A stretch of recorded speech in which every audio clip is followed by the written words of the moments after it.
বিরুদ্ধে গিয়ে নেতা উপনে হায়ের পক্ষে অবস্থান নেয়, কিন্তু কর্মীরা গোপনে ন্যায়ের পক্ষে অবস্থান নিচ্ছে। প্রিয় যশোরবাসী, আমরা মুক্তির দ্বার প্রান্তে দাঁড়িয়ে আছি। আমাদের নীরবে একটা বিপ্লব ঘটে গিয়েছে। আপনি প্রত্যেকটা মানুষের দ্বারে দ্বারে যান, প্রত্যেকটা মানুষের কাছে যান, এবং যারা অন্য প্রতীকের রাজনৈতিক কার্যক্রমে অংশগ্রহণ করছে তাদেরকেও যদি গোপনে জিজ্ঞেস করেন, তারাও বলবে আমরা নিরুপায় হয়ে এখনো রাজনৈতিক কার্যক্রমে অংশগ্রহণ করছি। কিন্তু আগামী 12 তারিখ ইনশাআল্লাহ ভোটটা আমরা 11 দলীয় ঐক্যবদ্ধ জোট বাংলাদেশ এবং দাঁড়িপাল্লা শাপলাকলিকেই দিব। আপনারা বুঝতেও পারছেন না কি ধরনের একটা নীরব বিপ্লব ঘটে গিয়েছে। আপনারা কৃষক, কামার, শ্রমিক, মজুর, ব্যবসায়ীদের আর্তনাদ, তারা নীরবে নিভৃত, তারা আর্তনাদ করছে, তারা ভয়ে রয়েছে। যদি অশুভ কালো শক্তি, এই চাঁদাবাজ, টেন্ডারবাজ আবার যদি আসে, ব্যবসায়ের পরিবেশ বিঘ্নিত হবে, আবার চাঁদা দিয়ে তাদের আবার স্বাভাবিক জীবন যাপন করতে হবে। সেজন্য তারা চাঁদার থেকে নিস্তার চায়। প্রত্যেকটা মানুষের দ্বারে দ্বারে যেতে হবে। মনে রাখতে হবে, প্রার্থীর কাছে কিন্তু ভোট নাই, ভোট হচ্ছে জনগণের কাছে। এই মুহূর্ত থেকে আপনারা এখানে যারা উপস্থিত রয়েছেন, প্রত্যেকটা মানুষ প্রত্যেক দিন আপনাদের যারা ভোটার রয়েছে, সে যদি আপনি জেনেও থাকেন আপনার বিরুদ্ধে কাজ করছে, তাও তার কাছেও আমাদের দাঁড়িপাল্লা শাপলাকলির দাওয়াতটা পৌঁছাই দিতে হবে।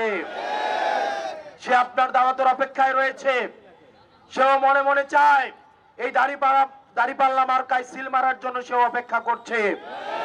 যিনি চাঁদাবাজি করে জীবিকা নির্বাহ করেন, যিনি মাদক ব্যবসা করে জীবিকা নির্বাহ করেন, উনি ওনার সন্তানের জন্য একটা সুস্থ সুন্দর একটা ভবিষ্যৎ রেখে যেতে চান, এবং তিনি এটা বিশ্বাস করেন এটা শুধুমাত্র কেবলমাত্র 11 দলীয় ঐক্যবদ্ধ বাংলাদেশের ক্ষেত্রেই সম্ভব।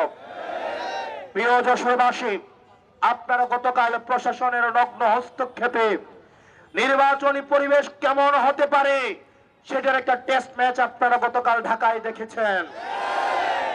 আওয়ামী ফ্যাসিবাদী কায়দায় পুলিশ তার নগ্ন রূপে আবার ফিরে গিয়েছে। প্রিয় পুলিশ ভাইয়েরা, আপনাদের কাছে উদারত আহ্বান জানাবো, আপনি যে পোশাকটা পরিধান করে আছেন সেই পোশাকটা আপনার যোগ্যতার মধ্য দিয়ে অর্জন করা, আপনার মেধার মধ্য দিয়ে অর্জন করা।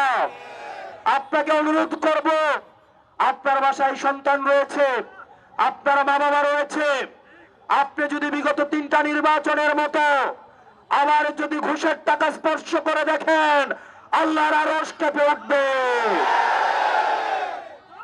আপনি সিদ্ধান্ত নেবেন, আগামীর বাংলাদেশটা চাঁদাবাজদের হাতে তুলে দিবেন, আপনার সন্তানের ভবিষ্যৎটা কি চাঁদাবাজদের হাতে তুলে দিবেন নাকি ন্যায় ও ইনসাফের হাতে তুলে দিবেন? প্রিয় পুলিশ ভাইয়েরা, আপনারা বিবেকের কাছে দায়বদ্ধ থাকুন, কোন রাজনৈতিক দলের কাছে না। রাজনৈতিক দলের কাছে দায়বদ্ধ থাকলে সেটার কি পরিণতি হয় সেটা আপনারা গত জুলাইয়ে দেখেছেন। আল্লাহর কসম করে বলছি, আপনারা ন্যায়ের পক্ষে, ইনসাফের পক্ষে থাকেন। আপনারা বাংলাদেশের জনতার চাকরি করতে আসছেন, জনতার ট্যাক্সের টাকায় আপনার বেতন হয়, কোন রাজনৈতিক দলের টাকায় আপনার বেতন হয় না। আজকে যদি আপনি কোন রাজনৈতিক দলকে পৃষ্ঠপোষকতা দিয়ে ক্ষমতায় নিয়ে যান, আগামীকাল আপনার সন্তানের চাকরির জন্য তাদেরকে ঘোষণা দিতে হবে।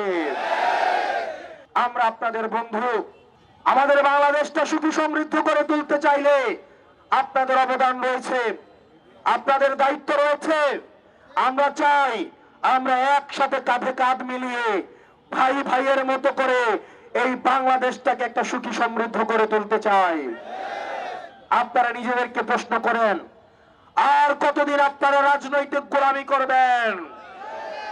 অনেক পুলিশ ভাইয়েরা আমাদেরকে এসে বলেন, তাদের অফিসাররা তাদেরকে চাপ প্রয়োগ করে। ডিবি হারুন, বেনজির, ওনারাও চাপ প্রয়োগ করেছেন। প্রিয় পুলিশ ভাইয়েরা, জুনিয়র অফিসার আপনারা যারা আছেন, আপনারা জুলাইয়ের কথা ভুলে যাবেন না।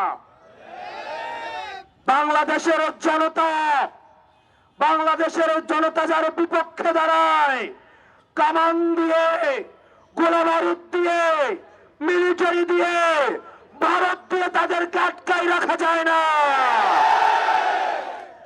প্রিয় প্রশাসনের ভাইয়েরা, গত 17 বছর আপনাদের প্রতি যে অনাস্থা তৈরি হয়েছে, সেই অনাস্থা থেকে আস্থা অর্জনের পরীক্ষা হচ্ছে আপনাদের 12 তারিখ।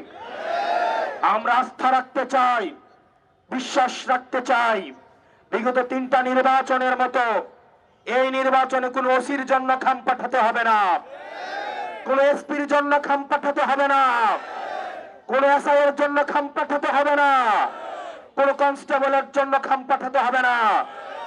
আপনারা যদি কোনো একটা অবৈধ টাকা স্পর্শ করে দেখেন, আল্লাহ সাক্ষী, আপনার সন্তানের ভবিষ্যৎ আপনারা বিনষ্ট করবেন, আপনারা মা বাবার ভবিষ্যৎ আপনারা বিনষ্ট করবেন। এই বাংলাদেশটা আপনার, এই ভূমিটা আপনার, এই বাংলাদেশের মালিকানা আপনারা বুঝে নেন। নিজেকে একবার প্রশ্ন করে দেখেন, একদিন যদি কোন রাজনৈতিক দলের গোলামি করেন, আগামী 5 বছর রাজনৈতিক দলের নেতার বাসায় পোস্টিং, ট্রান্সফার, প্রমোশনের জন্য যেতে হবে।